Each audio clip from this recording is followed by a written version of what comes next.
Voilà pour ces débats et ce vote dans l'hémicycle sur cette proposition de loi visant à permettre la célébration de mariages dans les annexes des mairies. Le but de ce texte était de remédier à une petite anomalie du Code civil qui ne prenait pas en compte ces mariages dans les annexes des mairies alors que cette pratique est déjà largement répandue. On reste en séance pour une autre proposition de loi socialiste, toujours sur la famille mais dans un registre beaucoup plus grave. Elle vise à permettre des congés exceptionnels pour les salariés en cas de décès d'un proche, un parent, un enfant. Une proposition de loi qui a déjà été adoptée en première lecture à l'Assemblée nationale en 2011. Elle arrive aujourd'hui en séance. Je vous propose de découvrir tout de suite les débats et le vote. Bien. Monsieur le ministre, mes chers collègues, l'ordre du jour appelle la discussion de la proposition de loi adoptée par l'Assemblée nationale tendant à allonger les congés exceptionnels accordés aux salariés lors du décès d'un enfant ou d'un conjoint. Dans la discussion générale, la parole est à Monsieur François Rebsamen, ministre du Travail, de l'Emploi, de la Formation professionnelle et du dialogue social. Vous avez la parole, Monsieur le ministre.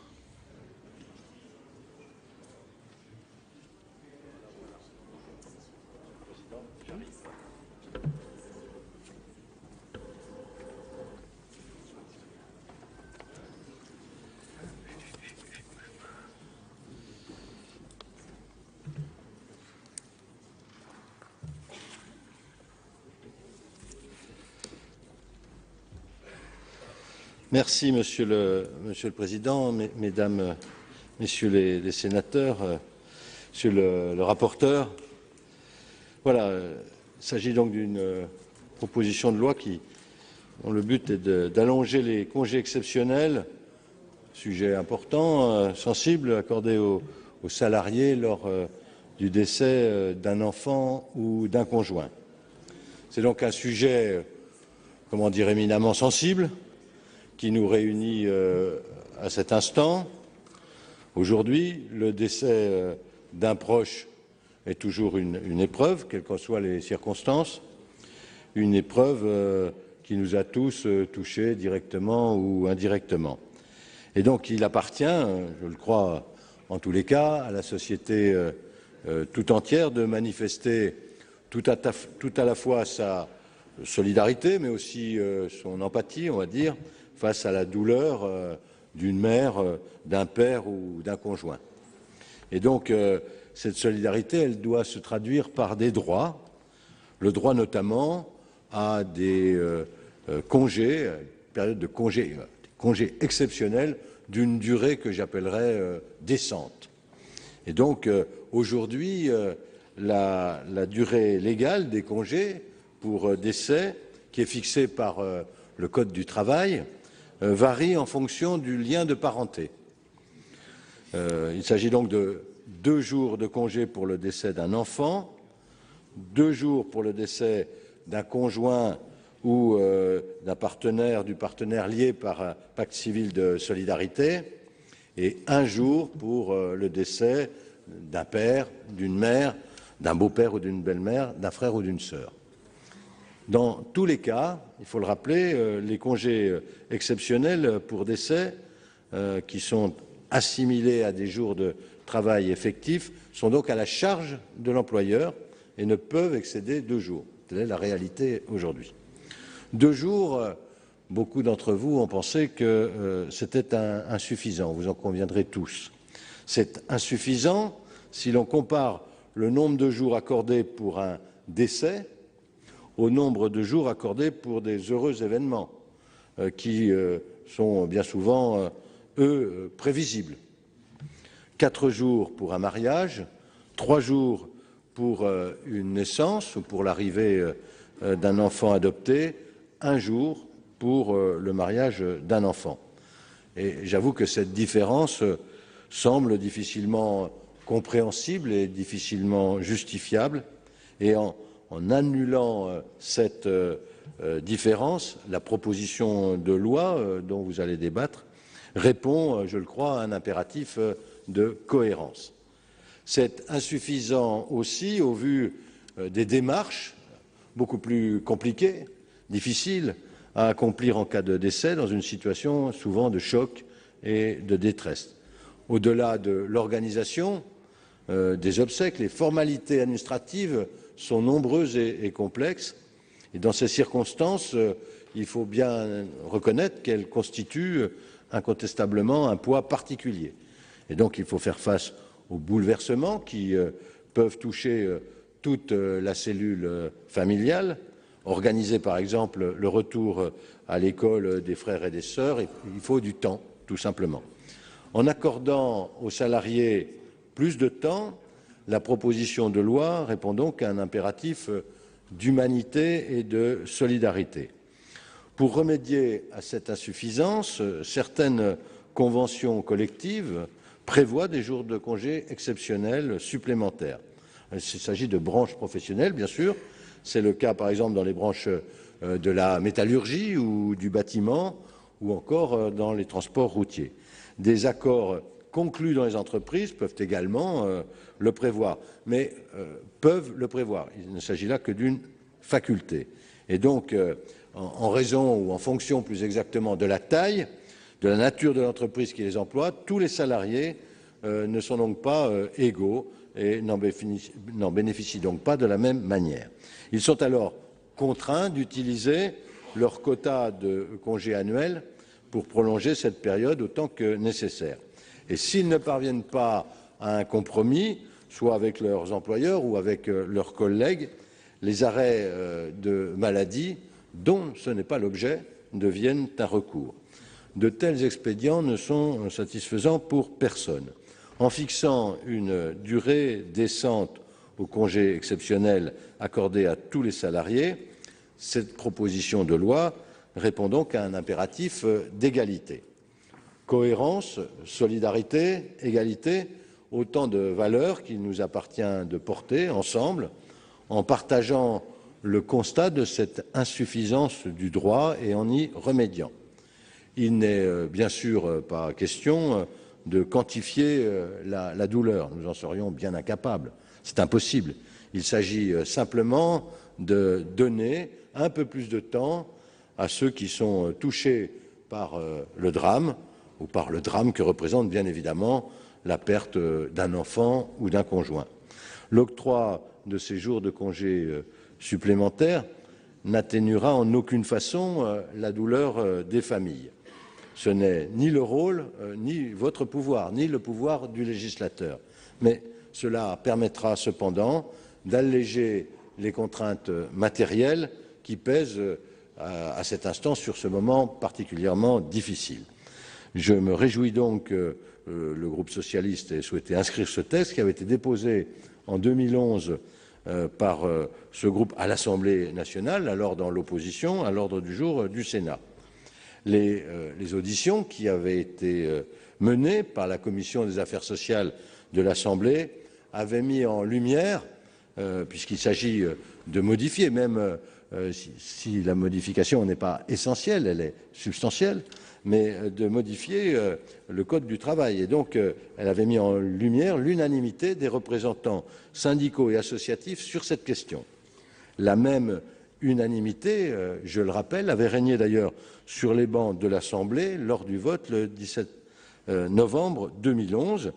Le gouvernement de l'époque, qui appartenait à une autre majorité que la mienne, et mon prédécesseur, Xavier Bertrand, en l'occurrence, avait d'ailleurs émis lui-même un avis favorable.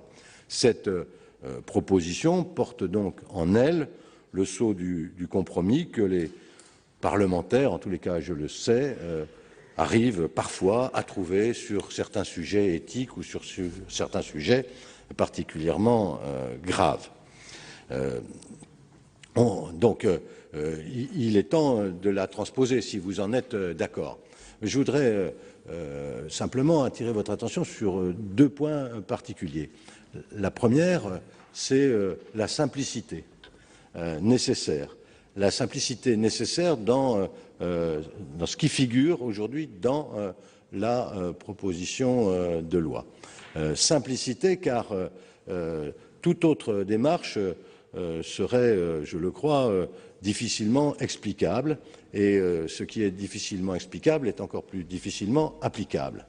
Donc il faut rester sur, je crois, un principe de simplicité, et puis, je le crois aussi, ne pas, mais je m'exprime là en tant que ministre sur ce sujet, si vous souhaitez, mesdames, messieurs les sénateurs, sénatrices et sénateurs, si vous souhaitez que cela entre dans les faits, il faut à ce moment-là voter conforme à ce texte, car le calendrier qui s'impose à nous tous, eh bien, fera que nous repousserions ainsi de plusieurs mois, voire de plusieurs années, une mesure qui, je crois, avait rassemblé tout le monde à l'époque, et je ne vois pas pourquoi elle ne rassemblerait pas tout le monde aujourd'hui.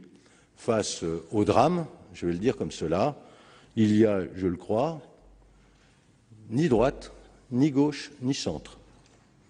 Et donc, le gouvernement de l'époque qui était favorable en 2011, vous l'aurez compris, il l'est encore, même si ce n'est pas le même gouvernement, en 2015. Je vous remercie. Merci, Monsieur le Ministre. La parole est à Monsieur Jérôme Durain, rapporteur de la Commission des Affaires sociales.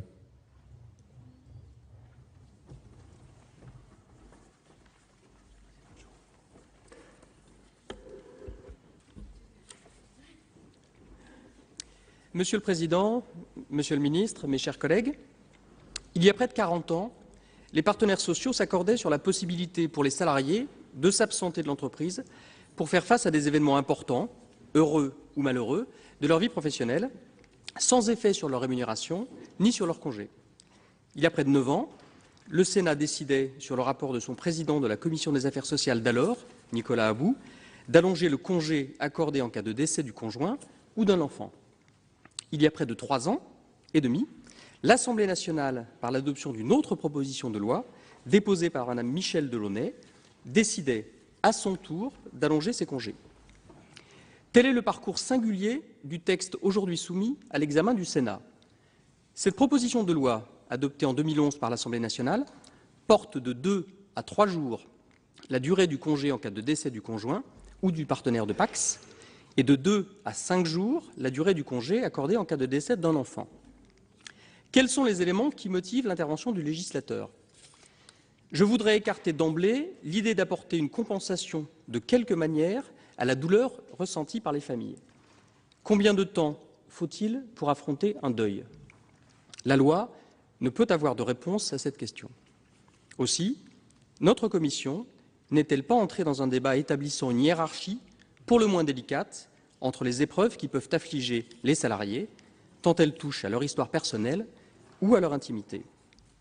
Elle a simplement considéré qu'un congé de 2 jours était trop bref pour permettre aux salariés de faire face, dans de bonnes conditions, aux conséquences du décès, pour assurer l'organisation des obsèques notamment.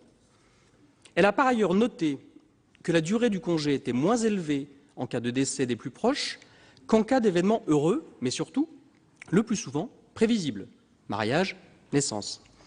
Elle a surtout souhaité, selon la logique de socle minimal de droit que constitue le Code du travail, rétablir une forme d'équité entre les salariés couverts par des accords collectifs, souvent plus favorables, que le ministère du Travail évalue à 9,5 millions de salariés, soit 40%, et ceux qui ne relèvent d'aucune branche professionnelle ou d'une branche où le dialogue social est peu fructueux.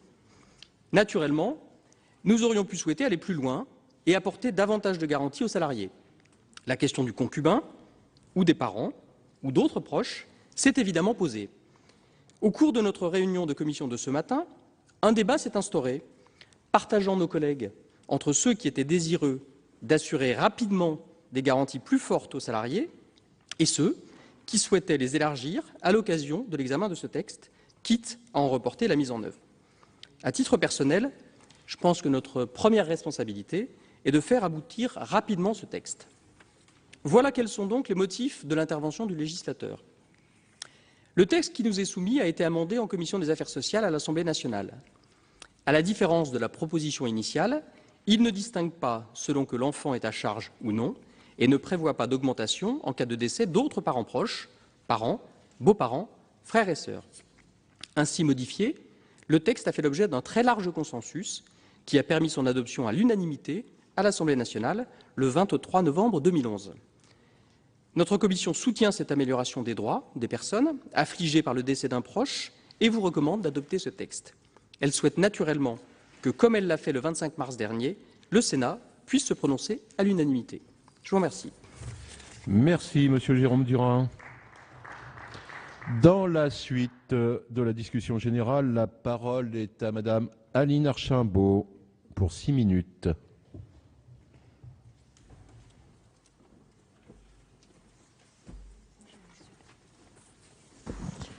Monsieur le Président, Monsieur le Ministre, Monsieur le rapporteur, Monsieur le Président de la Commission des affaires sociales, chers collègues, nous discutons donc aujourd'hui d'une proposition de loi qui vise à étendre à 3 jours le congé alloué à un salarié en cas de décès d'un conjoint ou partenaire de PACS et à 5 jours en cas de décès d'un enfant. Adoptée par les députés en novembre 2011, elle n'est débattue au Sénat que 3 ans et demi après, aujourd'hui, malgré son caractère consensuel, Monsieur le ministre vient de le rappeler. Enfin, nous pouvons discuter de ce qui peut paraître être, à tort, un détail technique, mais qui, pour toutes les familles confrontées au décès d'un proche qui traverse une période de grande détresse, est d'une grande importance. La loi prévoit déjà la possibilité pour un salarié de prendre 2 jours de congé pour événement familial en cas de décès d'un enfant, d'un conjoint ou partenaire de PACS.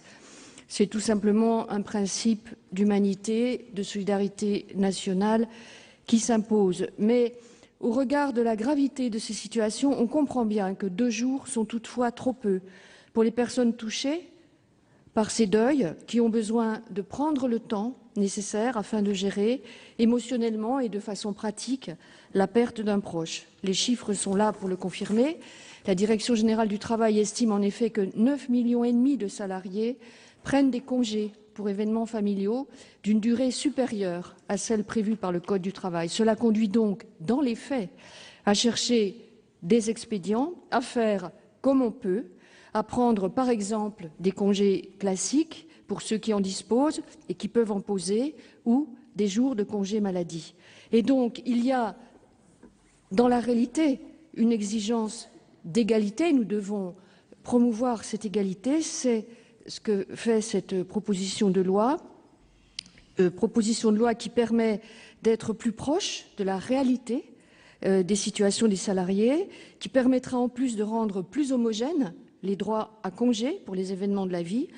En l'état actuel des textes, en effet, un événement heureux, comme le mariage ou le PACS, par exemple, ouvre droit à 4 jours de congé, alors que les événements dramatiques, comme le décès d'un enfant ou conjoint, ne permettent aux salariés concernés de n'en prendre que la moitié. Alors même si dans l'absolu, la entre guillemets, hiérarchisation des liens de parenté qui donne droit à plus ou moins de jours peut poser question, et même si certains amendements effectivement ont été déposés ce matin, après discussion dans notre groupe, il nous paraît évident de soutenir ce projet de loi et de le voter sans amendement, tout simplement pour qu'il puisse maintenant rapidement être mis en application, parce qu'en effet, seul le vote conforme peut permettre qu'enfin un projet qui a maintenant été déposé il y a plus de 3 ans et demi puisse être mis en application. Nous pensons que devant cette réalité du deuil, de la souffrance, des drames humains qui sont évoqués là, il est possible dans cet hémicycle de trouver un consensus, et nous proposons donc que tous les collègues de l'ensemble des groupes, quels que soient les groupes auxquels nous appartenons, puissent se rassembler sur un sujet qui relève tout simplement d'une question d'humanité. Je vous remercie. Merci, Madame Archimbaud. Dans la suite de la discussion, la parole est à Monsieur Dominique Vatrin pour 6 minutes également.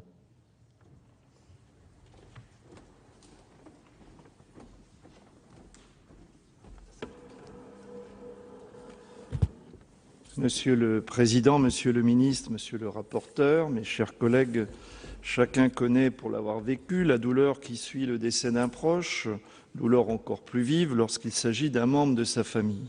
Ces événements qui jalonnent la vie de toute famille sont inégalement surmontés par chacune et chacun d'entre nous en fonction des liens qui unissaient la personne décédée à ceux qui restent. Mais ils sont d'autant mieux supportés si la personne peut engager sereinement un travail de deuil.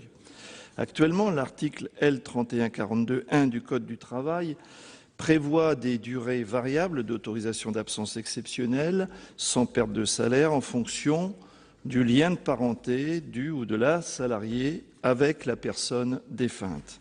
Ces durées sont souvent très insuffisantes à maints égards, compte tenu des difficultés pour organiser des obsèques dignes et accomplir les formalités administratives. Les difficultés rencontrées sont d'autant plus grandes en cas d'éloignement du salarié et de la personne décédée ou du lieu prévu pour les obsèques. Si certaines conventions collectives et la pratique d'employeurs bienveillants compensent les manques du dispositif législatif, il n'en reste pas moins que nombre de salariés sont parfois plongés dans la détresse d'un décès sans bénéficier de tout l'accompagnement nécessaire. Ceci n'est pas acceptable. Souvent, dans une telle situation, les salariés n'ont pour seule solution que de demander à leur médecin un arrêt maladie pour pouvoir assister aux obsèques. Par ailleurs, cet article du Code du travail comporte des injustices inacceptables. Je vais prendre quelques exemples. Comment comprendre qu'un salarié bénéficie de 4 jours de congé pour son mariage ou pour la conclusion d'un pacte civil de solidarité depuis la loi de 2014, mais que le décès du partenaire du PACS ou du mariage n'ouvre droit à seulement 2 jours de congé. Il y a là une injustice sociale qui se double d'une rupture d'égalité entre les salariés du privé et les agents de la fonction publique. Nous regrettons par conséquent qu'à la différence de la proposition initiale de Madame Delaunay, le texte soit réduit aux situations de décès d'un enfant ou du conjoint et partenaire liés par le PACS. La proposition de loi n'évoque plus les décès des parents et beaux-parents, ni des enfants, contrairement au texte de 2011. C'est pourquoi nous soutenons l'amendement visant à porter à 3 jours la durée du congé exceptionnel accordé aux salariés en cas de décès du père ou de la mère. Nous regrettons enfin la suppression des jours de congé exceptionnels pour les enfants à la charge des salariés. Conscient au final que ce texte manque d'ambition, il n'en reste pas moins que ces dispositions du texte constituent des avancées non négligeables, humaines, dont l'adoption n'a que trop tardé, il est vrai. Pour cette raison, le groupe CRC votera favorablement cette proposition de loi. Merci, Monsieur Dominique Vatrin. La parole est à Monsieur Richard Barbier. Gilbert Barbier, pardon. Excusez-moi, mon cher collègue. Pour 6 minutes.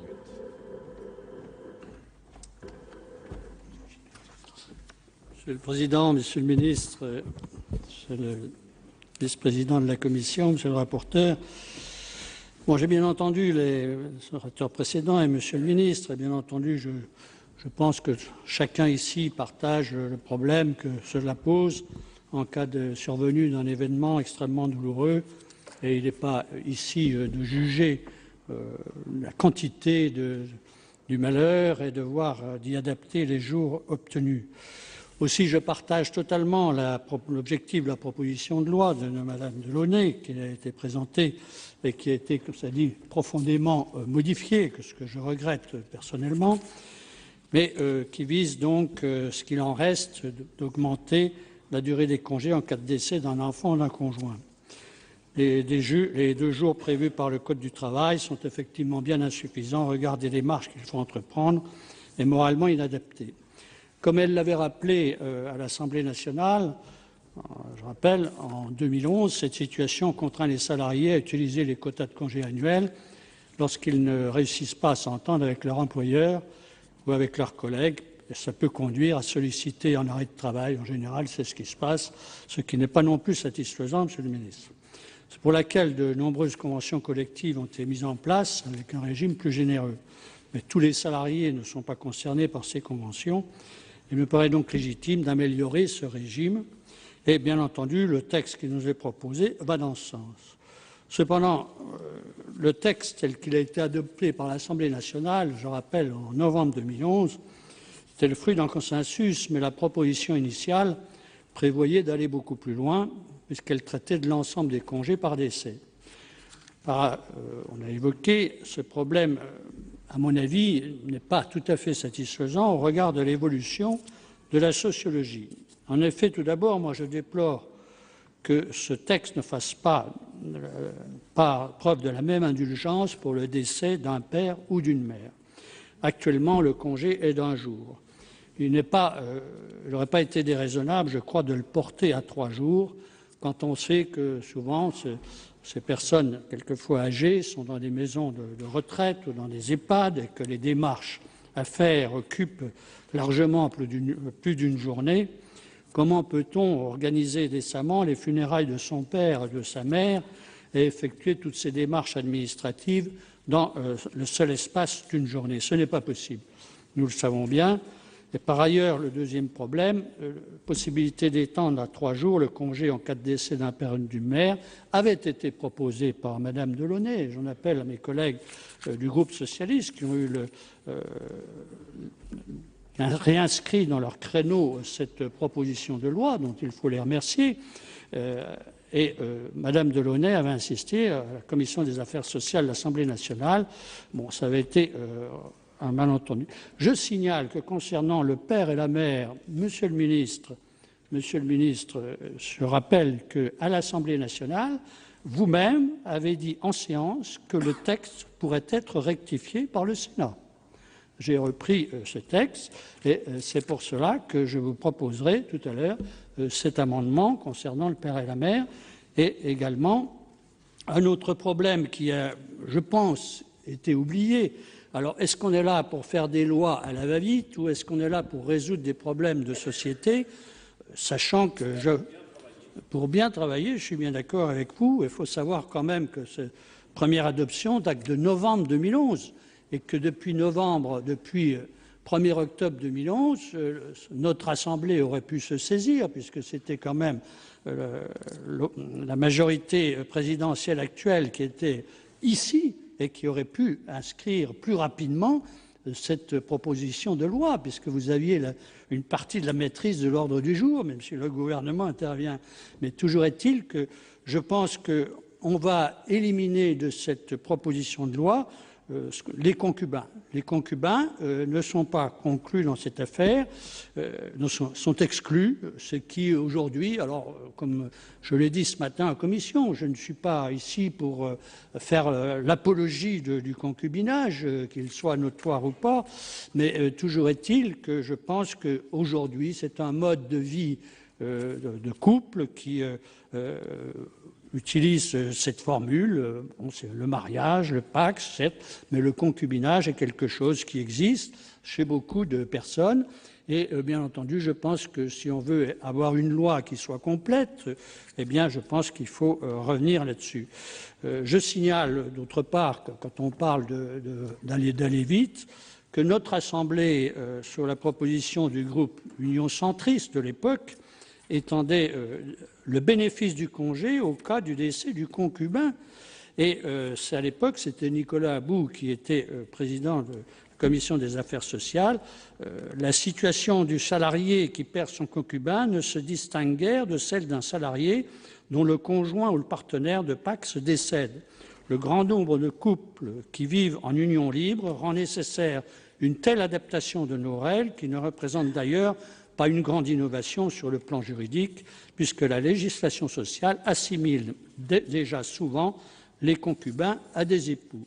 Donc je pense que, bien entendu, je comprends l'argument qui me paraît quand même un peu fallacieux, dans la mesure où cette proposition de loi, 2006, la première proposition de loi, reprise par Madame Delaunay, c'est tout à son mérite en 2005, et qui traîne depuis 4 ans. Alors moi, je voudrais bien que ça aille plus vite, mais est-ce qu'on est là pour faire des lois qui ne règlent pas tous les problèmes de société, mais au contraire de légiférer d'une manière satisfaisante? Donc voilà, mes chers collègues, ce n'est pas pour faire barrage à l'action qui est menée, Monsieur le ministre, Et je rappelle que concernant le père et la mère, je pense que vous vous êtes exprimé et à l'Assemblée nationale, vous aviez dit que le Sénat pouvait revenir sur cette affaire puisqu'il y a eu un espèce de malentendu dans la discussion.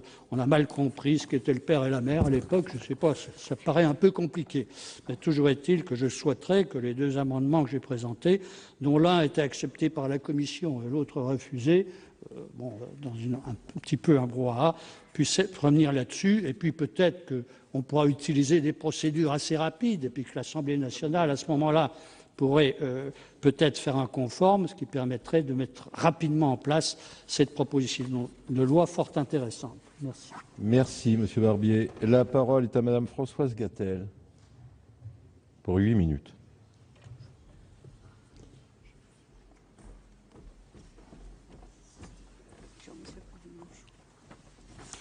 Monsieur le Président, Monsieur le Ministre, Monsieur le rapporteur, mes chers collègues.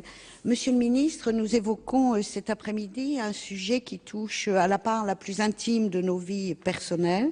Vouloir satisfaire rapidement ce que nous appelons tous une nécessité n'empêche pas de bien faire les choses et d'entendre les propositions d'amendement de mon collègue quant à l'élargissement des propositions qui sont faites aux concubins et aux parents. Alors, en préambule de mon intervention, je souhaiterais émettre un regret quant à la lenteur parfois du processus institutionnel. En effet, nous examinons aujourd'hui, en 2015, une proposition de loi qui émane de l'Assemblée nationale, mais qui reprend un texte voté au Sénat dès 2006, à l'initiative de Nicolas About, ancien sénateur centriste. Le Sénat avait donc, Monsieur le Ministre, déjà fait preuve de ses grandes qualités d'anticipation et d'initiative. Alors, depuis 1978, effectivement, les salariés bénéficient de congés pour événements familiaux destinés à leur permettre de faire face aux événements les plus importants de leur vie personnelle, qu'ils soient heureux, comme un mariage, une naissance, ou affligeants comme les décès. Ces congés n'impactent pas leur rémunération ni leur droit à congé. Ces périodes permettent aux salariés de faire face à l'urgence et leur permettent de gérer un événement de vie personnelle, à la fois sur le plan matériel et administratif, mais aussi sur un plan émotionnel et psychologique. La durée du congé varie ainsi en fonction de l'événement. Pour un mariage, le droit du travail octroie 4 jours, tandis que pour le décès d'un conjoint ou d'un enfant, il n'octroie que 2 jours. On ne peut effectivement que s'interroger sur une telle répartition. Pourquoi prévoir plus de jours de congé exceptionnels pour un événement heureux, prévu de longue date, et seulement 2 jours pour un événement dramatique et violent, par définition non anticipable? 2 jours sont-ils suffisants lorsque vous devez gérer les obsèques et les nombreuses formalités administratives?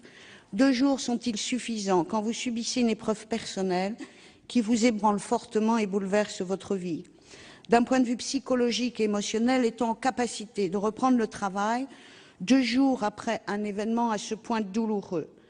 La réponse est claire et sans appel, je crois, Monsieur le Ministre, c'est non.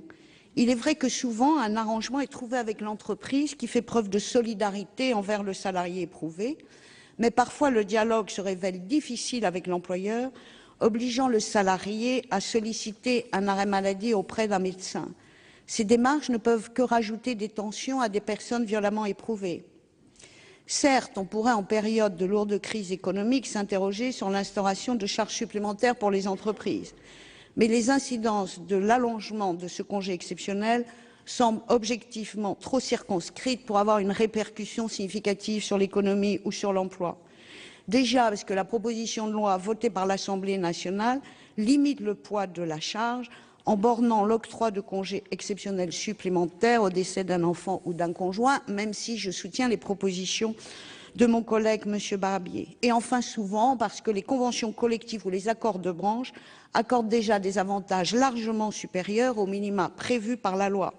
Effectivement, aujourd'hui en France, 9,5 millions de salariés bénéficieraient d'application de conventions collectives beaucoup plus généreuses.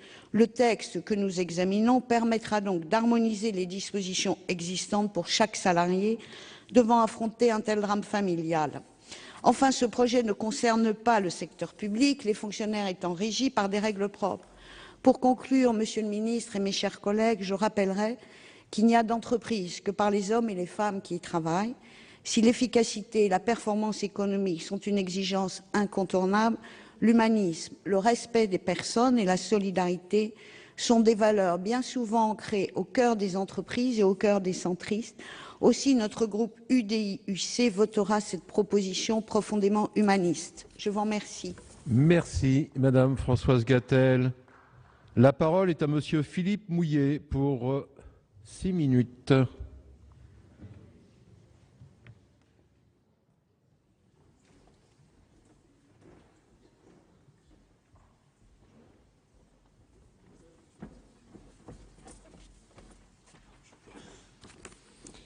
Monsieur le Président, Monsieur le Ministre, mes chers collègues, alors je tiens tout d'abord, en préliminaire, à féliciter le rapporteur, Jérôme Durain, pour son travail et pour s'être engagé en faveur de cette proposition de loi.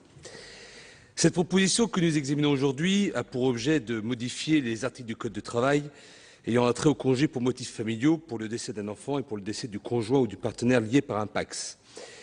Ces congés exceptionnels dits familiaux ont été introduits dans le Code du travail par la loi du 19 janvier 1978. Ils avaient été auparavant négociés par les partenaires sociaux dans le cadre de l'accord national interprofessionnel du 10 décembre 1977. La loi du 19 janvier 1978 était venue introduire dans la législation une pratique, un usage.